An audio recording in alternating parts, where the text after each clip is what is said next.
Morning, everyone. It's great to welcome Premier Ford and Minister McCarthy to Perth Wellington today, and to see so many people here and municipal partners, mayors behind us as well. Across rural Ontario, municipalities are doing the hard work of planning for growth and making sure our communities are ready for the future. As many of my municipal colleagues will know, I'm always happy to celebrate completion of a sewer main or an upgrade to a wastewater treatment plant. It may not be the most glamorous infrastructure project a politician can open, but it's the most important, because at the end of that pipe is a home. And in that home will be a family building their future in our community, just as I am with my wife and our son Arthur. And that's why the Municipal Infrastructure Program matters so much. By investing in water and wastewater infrastructure, we're laying the foundation that allows rural communities like Mount Forest, Arthur, and many represented here today to continue to grow.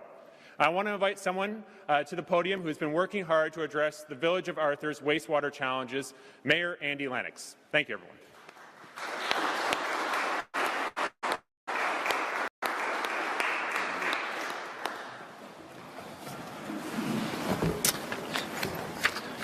Morning, everyone. Great to see you this morning on this beautiful sunny morning. On behalf of the Council, staff, and residents of Wellington North, I want to welcome everyone here to the place that we call home. Premier Ford, we're very pleased that you're able to join us this morning for this important announcement. I'd also like to welcome Minister McCarthy, MPP Ray, Mayor Davidson, Mayor Eggets, and Mayor McKenzie. Today's announcement is an important step forward, not only for Arthur, but for the region as a whole. This investment will allow us to continue to move ahead with new housing and business development and ensure our community can grow in a responsible and sustainable way. While that growth happens locally, the economic benefits reach far beyond our borders, supporting the regional workforce and strengthening the broader economy. Municipalities carry much of the responsibility for community infrastructure, even when the benefits of growth are shared more broadly. That's why partnerships like this really matter, and why we sincerely appreciate the province's contribution. Working together helps ensure growth is well planned, properly supported, and built to last. Thanks very much. And with that, I would pass it off to Mayor Davidson.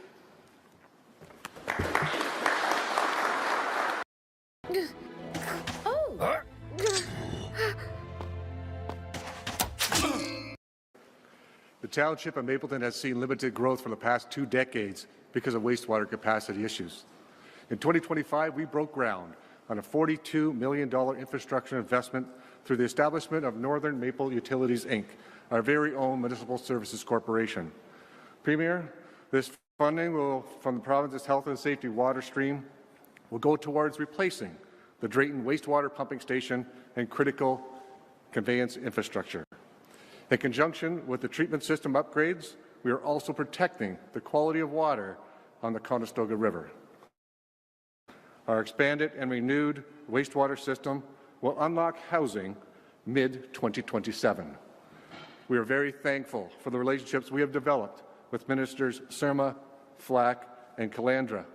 Each of them and their staff have provided us guidance as we move forward over the last several years. We also like to thank our close friend, MPP Matthew Ray. His ongoing support is fantastic for this area.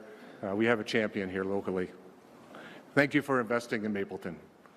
At this time, I'll invite Mayor Ergatz to make her announcement.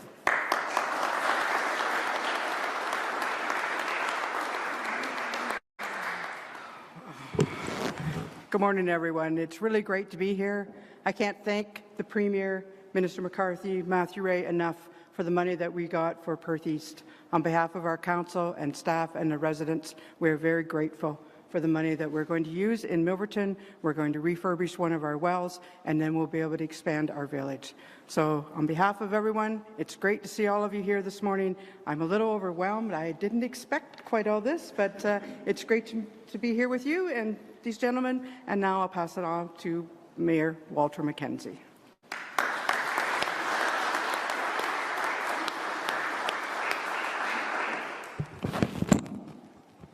Well, good morning, everybody.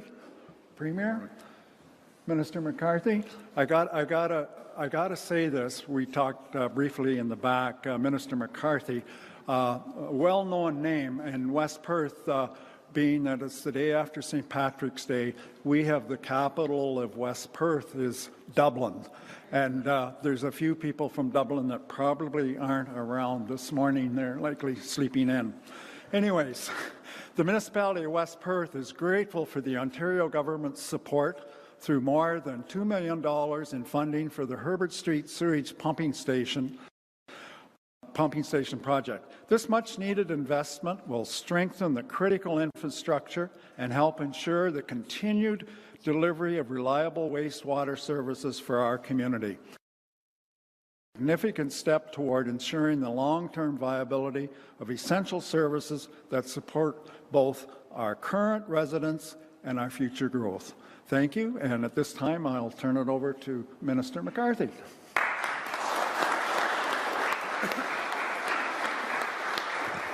Thank you very much. It's great to be here the day after St. Patrick's Day. I'm still wearing a tie with green in it to keep up that spirit of St. Patrick's Day, and spring is not far away despite the cold today. Proud to join Premier Ford and my colleague MPP Matt Ray and our local mayors Mackenzie, Lennox, Davidson and Agats. I'm honoured to be here also as Ontario's acting Minister of Infrastructure, while Minister Surma is on parental leave. In a time of global economic uncertainty and unwarranted U.S. tariffs that are impacting our workers and our businesses across Ontario, our Ontario government is protecting the province and investing in communities, including right here in Perth and Wellington. Now, through our most ambitious infrastructure plan in Ontario's history, which includes a nearly doubled $4 billion municipal housing infrastructure program, or MHIP, we have unleashed a wave of new builds that will deliver stronger water systems and better roads and bridges, all essential to making new housing possible and supporting existing housing. Since its launch in 2024, MHIP has already made some 800,000 new homes possible and protected some 375,000 existing homes from health and safety risks. Through the program's $875 million health and safety water stream, we are ensuring that communities can maintain and upgrade aging systems, providing safe drinking water and preparing for extreme weather events. I very much want to thank our municipal partners for their leadership and their partnership. By working together, we are protecting Ontario. We are building stronger and more resilient communities, and we are setting the stage for long-term prosperity. So I thank you all for being here today, and I would like to introduce and welcome our ultimate champion, Captain Canada, the Premier of Ontario, the Honourable Doug Ford.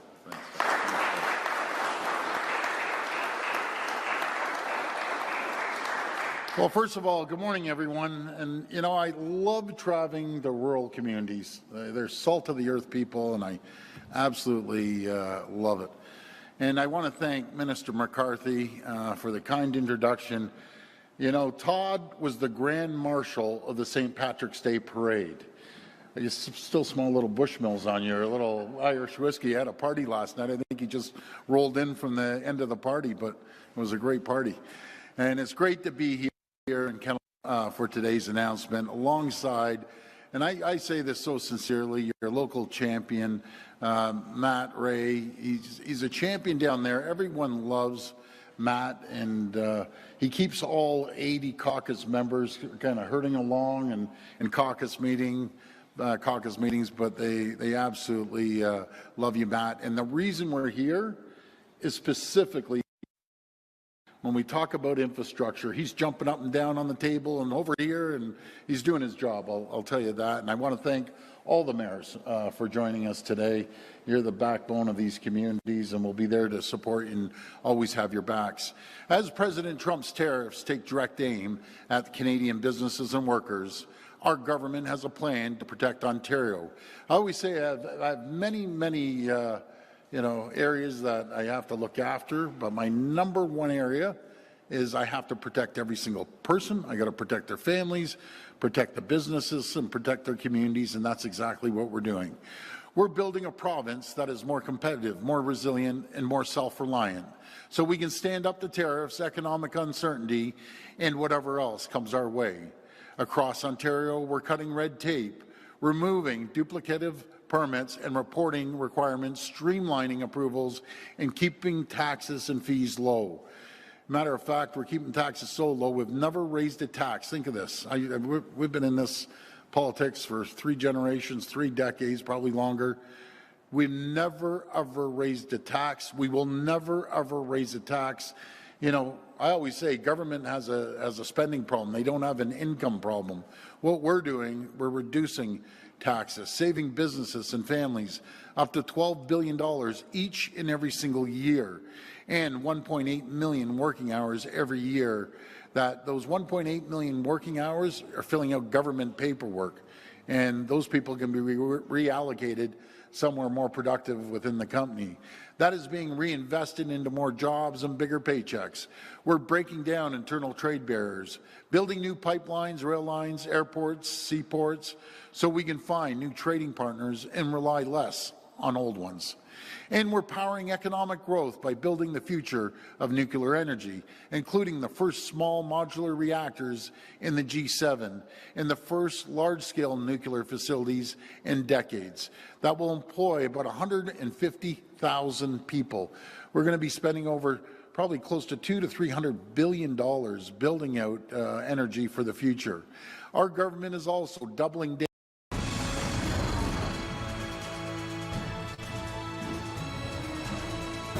the largest plan of its kind in Canadian history. We're investing in roads, highways, transit, schools, and other critical infrastructure. Here in Perth Wellington, we're investing $2.5 million to upgrade and repair the Listowel Memorial Hospital. Hospitals are critical to ensure it can continue to connect people in the community to life-saving care close to home. We've invested $12 million to add nearly 200 student and childcare spaces at local schools.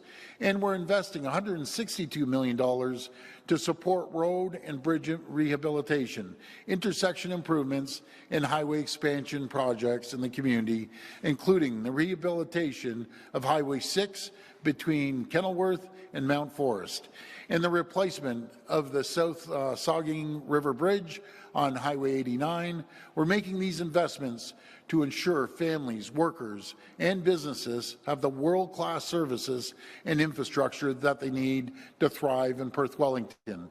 That's why I'm delighted to announce today that our government is investing nearly $29 million to upgrade and rehabilitate water infrastructure in Perth and Wellington counties.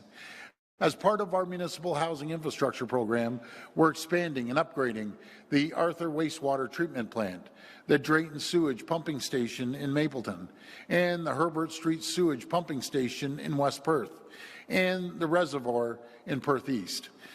These investments will increase resilience during extreme weather events, protecting more than 5,500 homes in the region and supporting the construction of hundreds more to keep the dream of home ownership alive for the next generation of families. This funding is part of $150 million we've invested in infrastructure across Perth Wellington. My friend, that must be a record, $150 million. $150 million across Perth Wellington County since 2024, making it one of the largest infrastructure investments in the region's history. And we'll continue to make historic investments in the services families rely on as we make Ontario the most competitive, resilient, and self-reliant economy in the G7. Again, I want to thank everyone here for their leadership in helping us build for the future. Thank you, and may God bless the people of Ontario. Thank you.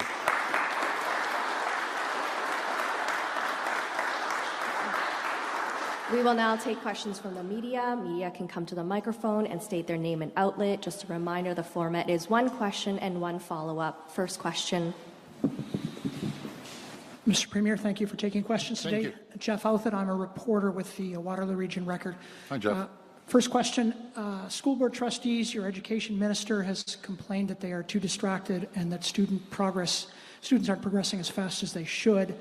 I want to know if you have an intention to eliminate elected school board trustees sometime before the October election, and if so, why? And if not, why not? Or what would you like them to do better? Well, first of all, not all school boards, but a lot of them are an absolute disaster. They're wasting money. They're ordering online. Imagine this, folks, if you get to pick up the phone at 2 o'clock in the morning and start ordering milkshakes for your family and putting on the taxpayer's bill, or going to Italy and spending over $100,000 on a trip and then going over there to buy $100,000 worth of beautiful Italian artwork for schools. You got to be kidding. Buying 5 screens, and God knows what they do with their 5 laptop screens, buying iPhone watches, and it was out of control. So the minister is reviewing it, and again, there's some really good school trustees, and then there's some that just absolutely abuse the taxpayers' money. The party's over with the taxpayers' money, and there's going to be accountability. So stay tuned, and the minister will be announcing that in the next short while. I just don't like painting a broad brush because there's some really dedicated people, and then there's other school boards that are in massive, massive deficits because of mismanagement of taxpayers' money. Thank you, Mr. Premier. Second question. Your government has expressed an interest in certainly reforming Niagara regional government. Yes. It's looked at Peel. It's looked at this region in the past. In Waterloo region, we have 59 elected politicians. That's not as many as Niagara, but it's quite a few. Yeah.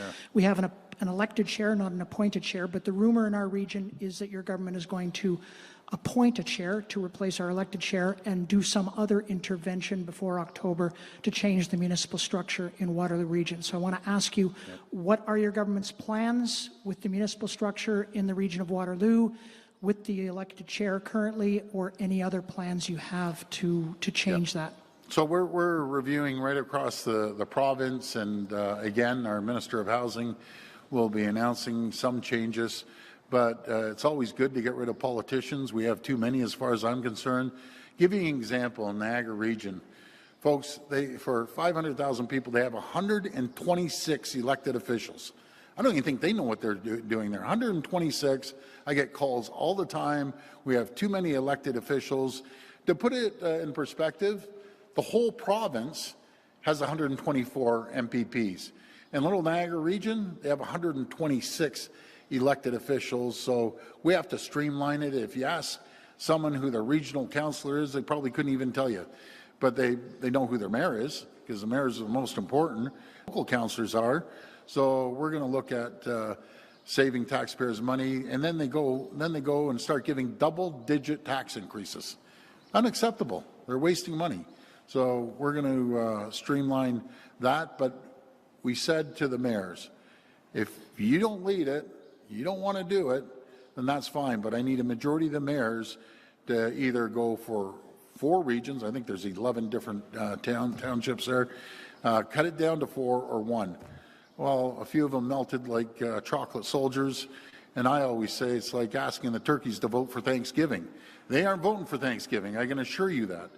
So we'll step in and streamline it and make sure there's an efficient government running, because it's all about protecting the taxpayers' money. Morning, Premier. Nick Powell from 100.1 The Ranch in Listowel. Hi. My question, just the one in regards to this funding for Wellington and Perth County. We're seeing a lot of numbers here, population growth by 2050, the numbers that are growing, this investment in terms of, let's say specifically just for housing and lowering costs. We've got people that are either moving here, they're working here, whether settle down here, grow up here, whatever it may be, retire. Yeah. For this funding, what does that mean in terms of housing from single family to new housing builds? Yeah, I see that. When I go into rural communities, more and more people are moving out here. I have one of my great OPP officers that live out here. It's beautiful, number one. Raise a family, it's incredible. And the cost of living to build a home's a little less expensive. When I was driving along, I was asking my assistant to pull up the cost of homes here. They're still pretty high. I was actually shocked. But why else? You know, I'd love to live out here. It's gorgeous. So we're going to continue investing in the future, investing years down the road. And as long as Matt is here, you're going to have a strong voice. down at Queen's Park to continue to invest, and it all starts with infrastructure. You know, the foundation, folks, of our infrastructure, our healthcare, our education, is one single thing that drives it. That's our economy. And that's why we have to create the environment and the conditions for companies to come here and invest.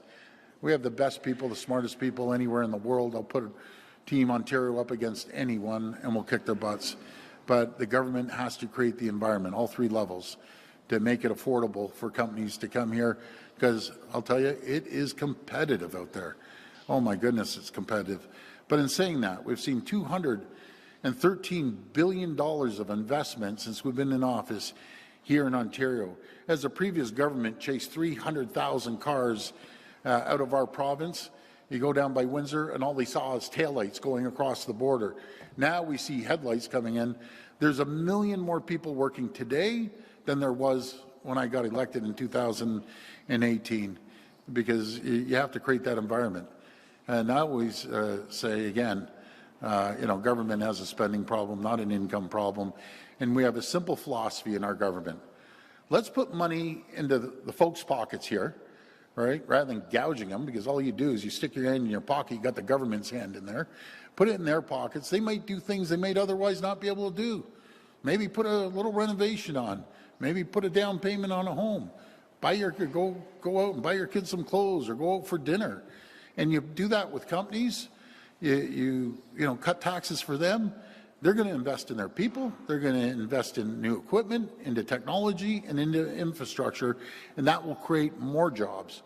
This is economics 101, folks, but 99% of the politicians across this country don't get it. They'd rather tax you to death. And I can't stand taxes, and government drives me crazy. Next question. Thank you. Good morning, Claude Boudreau. I'm pulling double duty for CBC and Radio Canada today. Oh, good. Looking ahead to the budget. Yes. Last year seemed to be really emphasized on your tariff response. Mm-hmm. What do you see as what will be most important this year? It's all about protecting communities, protecting their jobs. It's about the economy, making sure people can bring home a paycheck. It's absolutely critical. And this tariff fight isn't over. We're still battling it out, but in the meantime, we're diversifying trade around the world. There's two things that President Trump did that was good. He united the country, and he woke us all up. And now that we're wide awake, there's nothing that can stop us. Folks, we could be the wealthiest, richest, most prosperous country in the entire world. You know, we have the critical minerals that nowhere else in the world. We had a big trade show called PDAC, the largest in the world for critical minerals. We have hundreds of billions of dollars of critical minerals we're going to get out of the ground with Ontario workers. We're going to refine it with Ontario workers, and then we're going to ship it all over the world. Nuclear. We're leading the world in nuclear, and everyone needs energy. I talked to our friends south of the border, and yes, they are our friends. There's only one or two guys that want to come after us, but I love Americans. I love the governors down there. They need our energy. We power homes and businesses, 1.5 million homes and businesses in Michigan and up in Minnesota and New York State. They want more of our energy. So we can ship in the energy that we have. We're building out 16,000 megawatts. And I'm going to simplify this because they had to simplify it for me. The first thing I said is, how many homes can we power? So 16,000 megawatts equals 16 million homes. We don't have 16 million homes, but we have massive factories that want to come here and invest. We have data centers that are coming here that need the energy. And any leftover energy, we'll sell it at a little premium, make some money, and ship it down to our friends south of the border. So that's one of our key negotiating tools. But what we have to do on critical minerals, we went from, I think, 17th in the world to make it easy enough to get a permit, up to number 2 in the world. Because before, folks, it used to take 15 years of red tape, regulations. The feds would have every single regulation you can think of.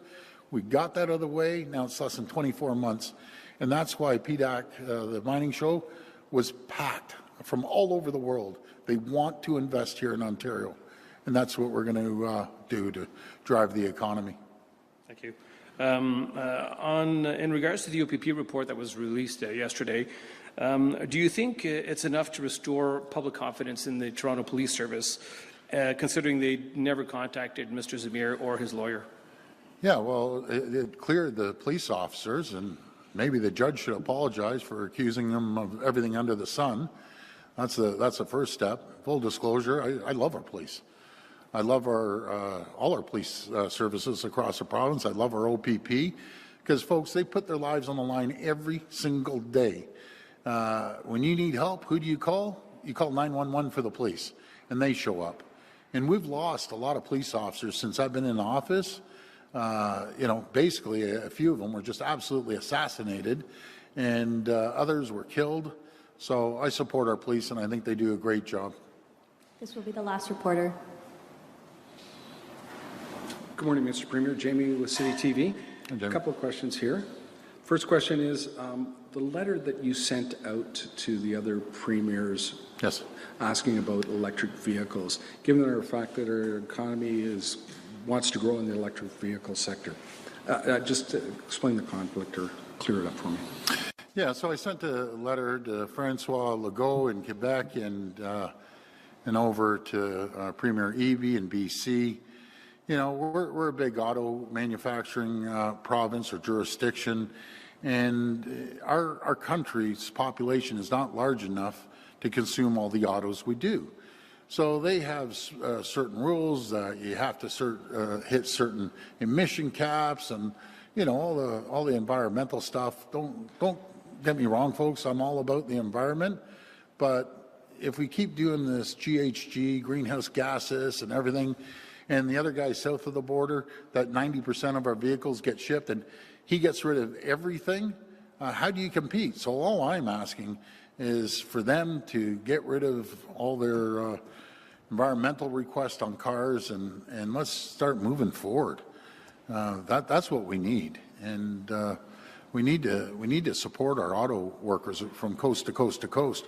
It's like me telling Premier Eby, by the way, we aren't buying your beautiful lumber anymore. No, you just keep it over there.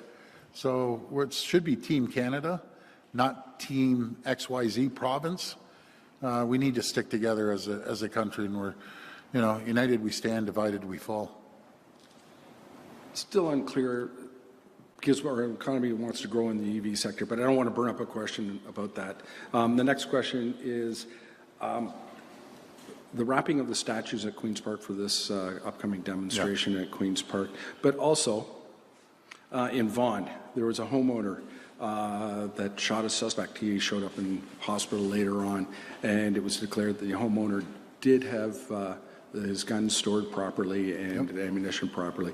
And I'm wondering if we can also react to that. So that's two questions, I understand. So I'm trying to get three questions in before Ivana gets back. Not a problem. Okay, so let's talk about the protest. Anyone who wants to protest, you come to Queen's Park, do cartwheels, jump up and down, whatever you want to do. Do not vandalize. Do not vandalize those statues. They're historic. And if you do, you're going to get charged. Unfortunately, they got to wrap them. I spoke to the speaker this morning, and she said that they have to wrap them up. It's ridiculous. Protest all you want, but don't vandalize people's property, the taxpayers' property. As for the person that was defending his family, he was a legal gun owner, was stored properly, congratulations. Yeah, I'm glad you shot the guy. Teach us the rest of these robbers, and I encourage everyone out there that's a legal gun owner. Someone's going to come in and try to kill you and kill your family. Remember, it was just last week, Jamie, one guy got shot because he was trying to protect his kids. Well, these guys, they need to be shot, as far as I'm concerned. You're coming through the front door to hurt your family. I'll never forget the one family that the man was protecting his 4-year-old kid, and his child, I should say, and there was 3 other children there and his wife, and they assassinated him right in front of his kids. Like, these ruthless, they need to rot in jail for the rest of their lives. Congratulations for shooting this guy. Should have shot him a couple more times, as far as I'm concerned. And everyone should be out there, legal gun owners. And by the way, the federal government they're spending so much time on going after legal, law-abiding gun owners that safely store their guns, safely store their ammunition, their hunters or their sport shooters. I have an idea. Rather than wasting hundreds of millions of dollars going after legal gun owners, why don't you spend that hundreds of millions of dollars going after the bad guys? You know, they always want to protect the bad guys. The judges always want to protect the Charter of Rights. How about the Charter of Rights of the people to keep them safe, rather than always protecting these criminals? I'm just sick and tired of it, and I can tell you, folks, I talk to a lot of people. I get 1,000 calls. I'm not exaggerating, 1,000 calls and messages a day. People are done with this. They're done with all these crazy protesters and nasty people and breaking into homes and stealing cars. We all grew up here. Did we experience this 10 years ago? No, we never experienced this. People in Toronto never experienced this.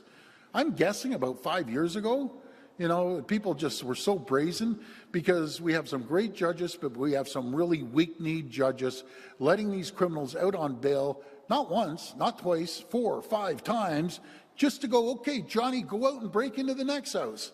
They're violent criminals, and we're going to hold them to account. And thank you for getting me going, Jamie, because, but it's the truth. What I'm saying, a vast majority of the people are thinking in the province. I can assure you of that.